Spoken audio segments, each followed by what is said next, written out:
All right, let's get started.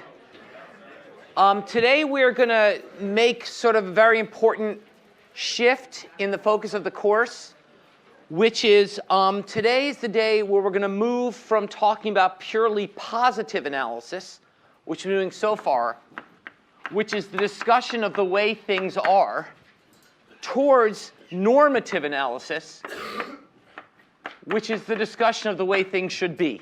So we're going to start to actually move away from discussing things like discussing why a minimum wage changes employment levels to is a minimum wage a good idea or not. So today we really shift towards trying to show how economics can be used to actually draw conclusions about what makes people best off. So a great way to motivate this is to think about perfect competition. In perfect competition, we showed that under perfect competition, we showed that in the long run, there will be zero profits. All firms will produce at their minimum average cost. Okay? Now, the question that we showed, and you should be able to show that after what you learned in class. We didn't talk about, is that a good thing or a bad thing? On the one hand, that's a good thing, it seems. Like all firms are producing as efficiently as possible. That seems good. On the other hand, as future budding entrepreneurs, do we really want to work in a world of no profit? Is that sort of a world that's very attractive to us going forward, a world where firms can't make any money? So is this a good thing or a bad thing? It's actually not clear. We just know it's a thing.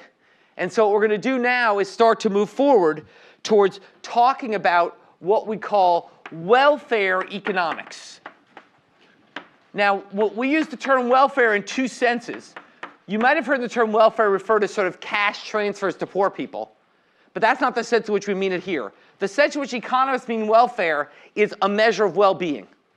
So welfare is well-being. So we're going to start talking about the economics of well-being and measuring well-being. Now, you might, if you cast your mind back to the first consumer lectures, you might say, gee, we have a bit of a problem, which is you told us that utils aren't a thing.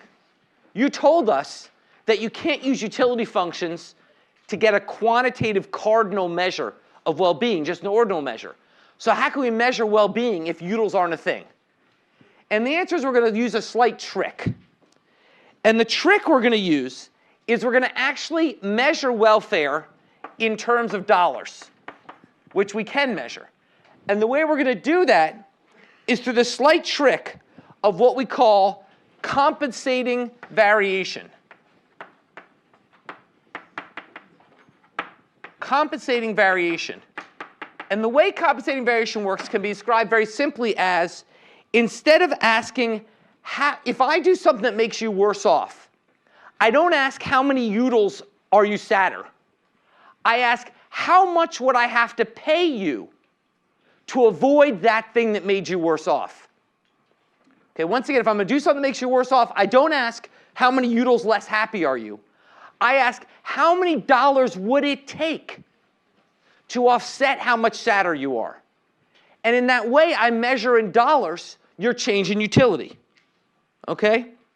So if you couldn't get Katy Perry tickets, I don't ask you, how much sadder are you that you couldn't get Katy Perry tickets? I say, how much money do I have to give you to make up the fact that you couldn't get Katy Perry tickets? Or alternatively, how much would you have paid to get those Katy Perry tickets?